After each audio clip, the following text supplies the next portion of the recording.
Hey, everyone, welcome back for another episode of Nebraska Shoot Around, where we talk Nebraska basketball. Been a while, so Jacob Padilla and Mike Sautter here Things got a little busy. discuss all things. Yeah, it got a little busy in late December there. So we're here to discuss all things Nebraska basketball. We'll focus on the men's side of things. But first, let me tell you about the Omaha Supernovas. The Supernovas roster includes NCAA national champions, All-Americans, and Olympians. Their first match will be January 24th. Against the Atlanta Vibe at CHI Health Center in Omaha. First serve at 7 p.m. And you can secure your single game and season match tickets now at supernovas.com. Okay. Husker men's basketball. Off to a really good start. 12-2. Best since, what was it? 99. 99. That's pretty impressive. 1999. Now, there's a little. It's hard to evaluate. There's a little, like with the dates and stuff, we Yeah. were talking about it. The 2010-11 season was 14-2, but that's thrown in, like, there's exhibitions in there, I think, and stuff. So I'm just going to go with what Nebraska, the staff is saying. 12-2, best through 14 games. Yeah. Best, at least matches the best start through 14. Yes. Since 99 when they, whatever they went in there. It's pretty good. Also, the first time since 99, went over Indiana. Yes. So first time in their, they were 0 for the last 7 against Indiana. Yeah. And now they have the win against Indiana, which isn't great. But Nebraska, let's talk holistically here. I mean, their non-conference strength of schedule is not good. Is 354. But they went 10-1 with Creighton, the only loss there. They did. That did not look great. They need Creighton to continue to win games. Yeah. And they need, North Dakotas of the world to win some games. Because, I mean, you look at it, their best win was Kansas State, and that's on the road. They're 75th right now, and they're probably not – they're not trending up. Yeah, we'll say it that way. Kansas State. Duquesne is their second highest rated win. Duquesne's going to win some games. They're 103rd in KenPom. Duquesne in their league will win some games. But that's still a home game against a top 150 team, so that's not going to be. I'm not sure how great the Big 12 is this year. So K-State has a chance to win some games outside of, maybe Kansas and Baylor maybe or something. Yeah. But the point is, there's nothing really eye-catching on the resume there. So not yet. Yeah, anything they're going to do in terms of any kind of postseason berth seeding, all that type of stuff, they're going to have to do some work in The conference. one eye-catching thing on the resume is the loss to Minnesota. Which will come back to bite them. Hopefully not. Maybe. Yeah, that followed up the Creighton loss. So they lost to Creighton by 29. And then went and they were up at halftime against Minnesota, and then forgot how to They were up. Yeah, and then they forgot how to score. It was over. And then they lost by 9. Yeah, lost by 11. The second half was. Oof. So those are the Creighton loss. I mean, ultimately, it doesn't look good. The final margin of loss there, but lost to a good Creighton team. Creighton's going to obviously win some games and be good, but the loss against Minnesota, that really hurts.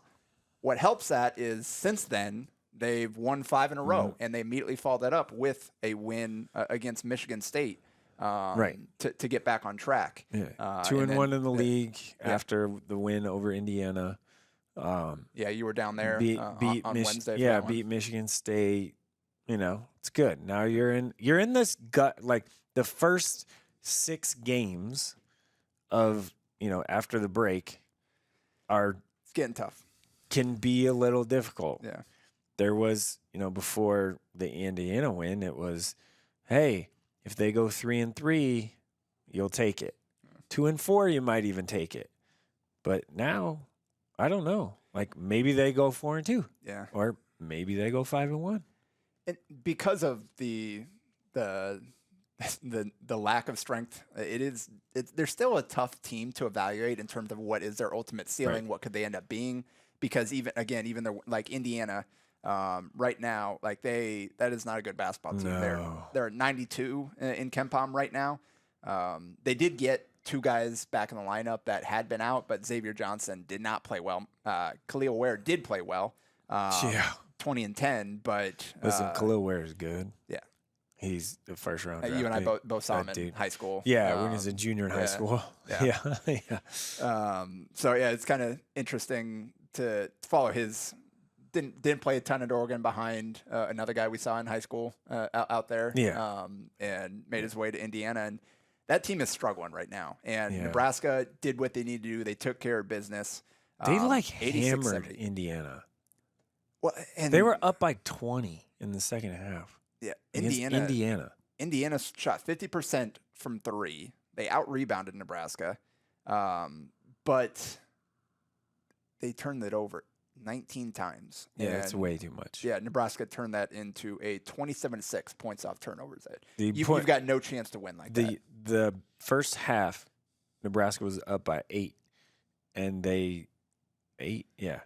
41-33 at half. And Nebraska, and Nebraska in the first half, points off turnovers, had an 8-point advantage. Yeah. And that was like the key difference in the game. That was like totally. So and we talked about the way that Nebraska chooses to play defense in the past. What did you see in terms of their defense and how they force? How much of the 19 turnovers was Nebraska being really active and effective and executing versus Indiana just being? I would say a little bit of both. Yeah. There were multiple. I mean, steals. Nebraska had 15 steals. That's a ton, right? Yeah. Like that's a ton. Yeah. 15 out of 19 live ball. That's what you want. And Jamarcus Lawrence and Bryce Williams each had 4 steals. That's incredible. Some of it was Indiana just kind of lackadaisical a little bit at times. But I will say, the one play that sticks out in my mind is Josiah Alec just first to the floor, diving on the floor after he tipped the ball. Yep. And that's a steal and has forced a turnover. I mean, yes, Nebraska defensively is playing a lot better. Yes, they're forcing teams to turn the ball over, including Indiana. But one thing that I did like is they force everything baseline, right? So they clearly had them scouted very well. I mean, rotations on point. Yeah, rotations were amazing. Guys, even Ware would get the ball in the post, and they singled him up with Mast, which is probably okay, right? They didn't double or pinch on him really at all. But other guys, like when Mbako got the ball sort of in the mid-post or, I guess, not quite mid-post, but a little like 10 foot out on baseline, they would, clearly trying to force him right to go into the baseline. Yeah. But then that backside help was there too, quick kind of double, kind of trap. They were defensively, they were extremely efficient, very good, and hit their spots all over. Right? It was, I think this Nebraska team's probably good. And it was huge for them to get Rink Mast back after two game absence with the knee issue. Yeah, 2 games. He is absolutely their most valuable player. Most important player is Rink Mast. 1, just calms things down. 2, rebounds heck out of the ball. And the guy was, significant amount of size at least. And he just plays hard. He was laboring a little bit at the beginning of the game, and then towards the end you could tell he was, hadn't played in a little bit. But he powered through it. He got a little more comfortable as the game went on, I'd say. Look, just his movement and everything. But his hook shot was working. It was going in. It's something that they're working on with him. And he missed 2 threes, but one of them was like in and out. He's their most important player, and I don't think that's really close. They were plus 17 in his 30 minutes. So good to get him back. Yes. Hopefully he'll continue to get back to full strength. Jamarcus Lawrence was plus 19. Yep. But I think probably the other major storyline coming out of that was Keisei Tominaga with his family in the crowd. Yeah. Got going. Finished with 28, 9 of 15 from the field, 4 of 10 from 3, 6 of 7 from the line. So scoring all over the place. 28 and only had 4 threes. Yeah. That's pretty good. Yeah, he had more 2s and 3s. Take that. again, like I kind of detailed it last year, but just how smart he had become about leveraging the threat he is from deep to get cuts to the basket, to attack closeouts. He's gotten so much better. And that's, I think, some of that 3x3 stuff where he got more comfortable trying different things and better control. But I'm just happy. I mean, there was at one point, like you and I were text about, where transition there, they just run away from him, and he pulls up from the logo. I couldn't believe it. like they just, where are you go? That guy is on the scouting report. You can't leave him at the 3-point line. They literally ran off him, and I'm like, you picked the wrong guy. And that right there is like, yep, okay, this Indiana, they're in a bad place right now. But Nebraska, they took advantage of it, and I saw. Dylan Raiola was there, took a picture with Casey's family. Like that's interesting. Probably the two most popular Huskers right now, outside of maybe the volleyball team, or right there, kind of worlds colliding there. So pretty cool. Sound like the atmosphere is pretty good. Yeah, the there. atmosphere like, was good. It wasn't like fully packed, but it was loud enough, when they needed to be. And 8:00 on a Wednesday night. Like that'll hurt some of that. But it's kind of. People started school again and all of that. There's, now we're in this stretch with Nebraska where you have, go to Wisconsin on Saturday, at Wisconsin, tough play. Wisconsin's maybe the surprise team of the Big Ten right now. Nebraska or Wisconsin, probably. So, I mean, Wisconsin's top 25, 15, 16, whatever. 16th in KenPom, and after they lost 2 of their first 3 games. Right. And since then, haven't lost outside of the Arizona game. Arizona's top 5 teams. So you have, Wisconsin, and then you think Indiana game inside of PBA the crowd was juiced up. What do you wait till Purdue on Tuesday? There's gonna be, you better arrive early. If they get that win on Saturday, man, it'll be jacked. Even if they lose, it'll still be jacked. And then you go to Iowa. Yeah. Which Iowa's not playing great right now. Yeah. And then at Rutgers, which is always a hard place always to play. Always a dicey place to go. That one's a little that was one of their best wins last year with Casey going off there, and but it's not it's at the rack can be hard. It will always be the rack. I don't care. Sorry, Jersey Mike's called now. It doesn't matter. But then Northwestern. Yeah. So big stretch coming up here. Where we stand right now, just kind of overall looking at Nebraska's 12-2, like we said. They're 42nd on KenPom in adjusted offensive efficiency and 69th on defense. And offense, they're not elite anywhere, but they're top 100 in most places outside of 3-point percentage where they're average. Right. And that 33% right now. It's kind of a mixed bag. You have some guys hitting shots, some guys not there. But it's like not a great offensive team, but they're solid. They do a lot of things well enough, but they're not elite in any one area. And on defense, they again, they're 8th in opponent field goal percentage at 43 effective field goal percentage at 43.8%, and 26 in opponent free throw rate. So they force you into tough shots, and they don't put you at the foul line a lot. So like that's kind of what they're hoping to do there, and it's been pretty effective for the most part. So we'll see kind of where they can go from here, but that's kind of just the snapshot. We talked about like who's going to be the guy for this team, who's going to be leading scorer.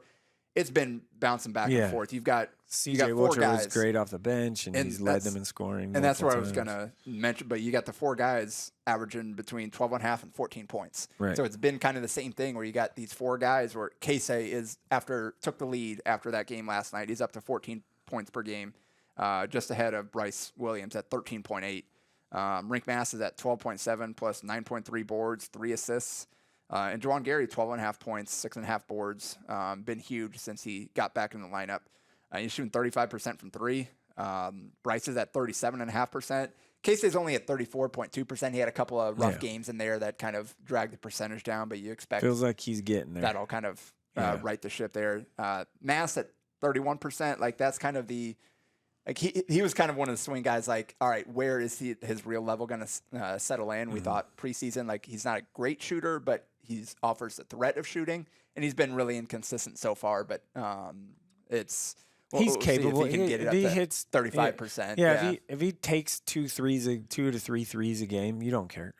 You're not scared of that. But I think those are the 3-4 guys that you kind of expected to be up there. CJ Wilcher giving them that boost off the bench, 8 points a game, shooting 40% from 3.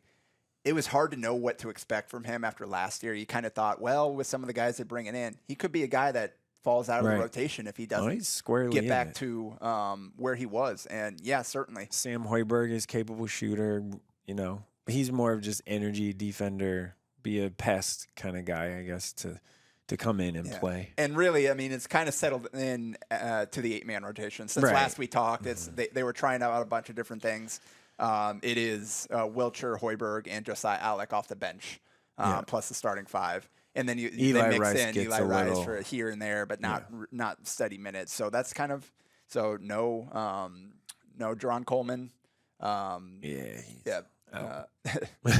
And I mean Blaze Cade has been on the injury report still. If Fred Hoiberg gave an update, like he's at least getting closer. He's getting better.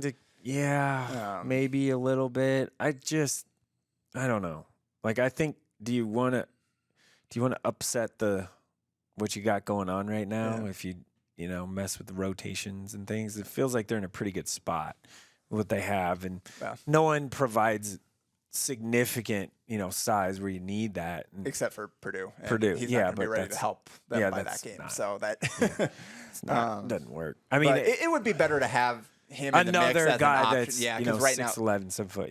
Because it's Matar Jope. Got a few minutes here and there, but he's not ready. He's a true freshman.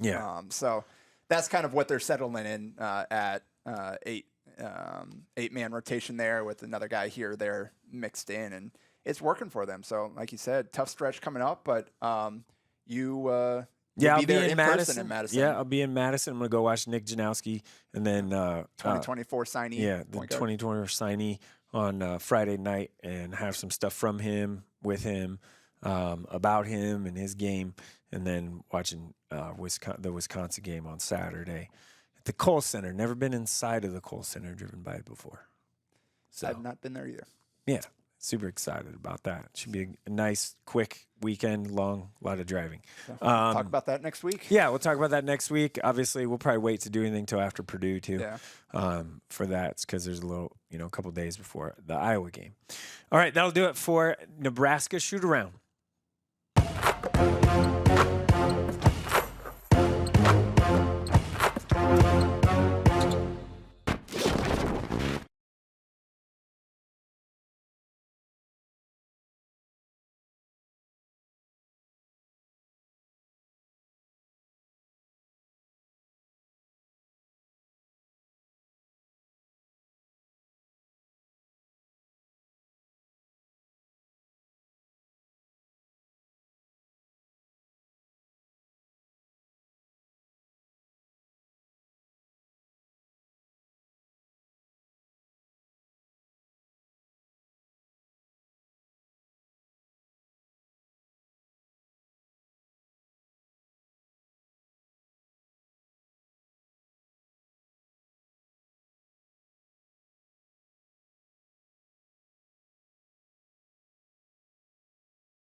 Yeah, and Bryce Hopkins suffered a season-ending knee injury. ACL injury. That should be a top 25 win on Saturday, at home, right? I mean, if it's not, you're like, whoa, what happened?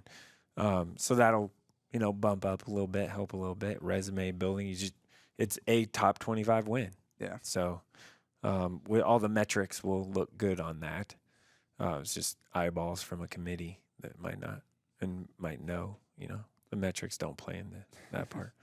And then you have this run of, DePaul and St. John's. So you have these 4 games with the Georgetown game, very winnable games, right? Like take care of business. Yeah. Then 4 in a row heading to UConn. At Stores is a little different. And the stretch is big to build confidence, to fix to kind of iron out some of the wrinkles that have caused them problems Seton recently. Hall's playing really well too. Yeah.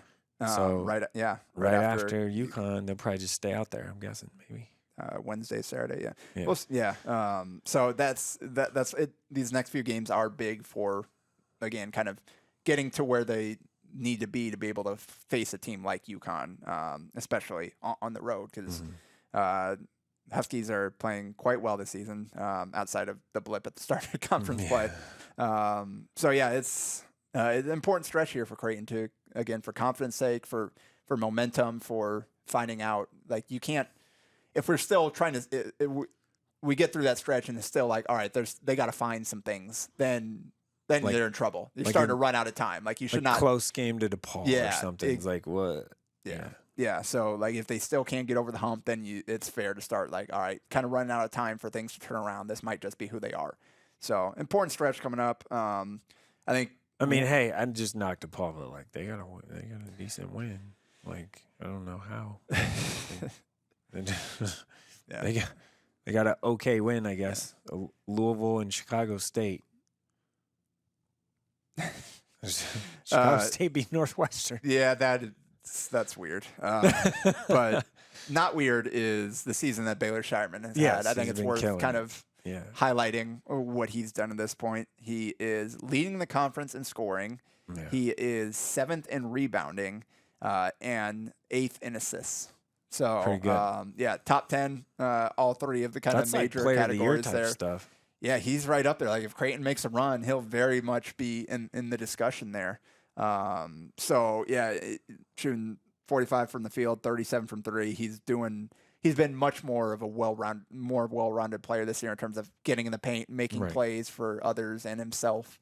Had a few rough games that kind of hurt his 3-point percentage after a great start to the season. Last couple have kind of turned that around for him. He was ridiculous. He gave them a chance to win that Marquette game, coming off of a rough one against Villanova. And then Georgetown, he put him on his back in the first half, kept them afloat until Trey was able to take over, who finished with season high 25 with 18 in the second half.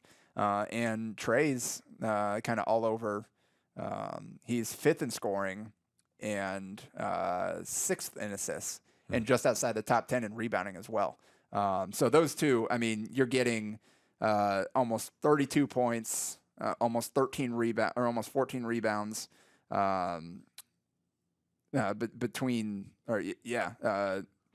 than that. I was looking at Kalkbrenner's numbers. 35 points, 15 rebounds, and 9 assists between those two. Aren't many teams that have a combination like that, and so when those two guys are playing well, and Trey's just shooting 30% right now from 3, so.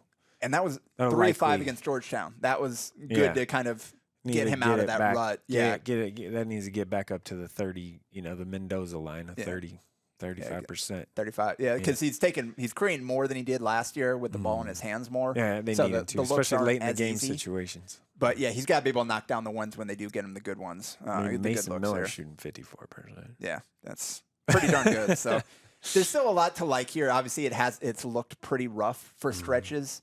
I'd say, there are definitely some flaws there in terms of athleticism, in terms of the point guard spot, in terms of initiating things.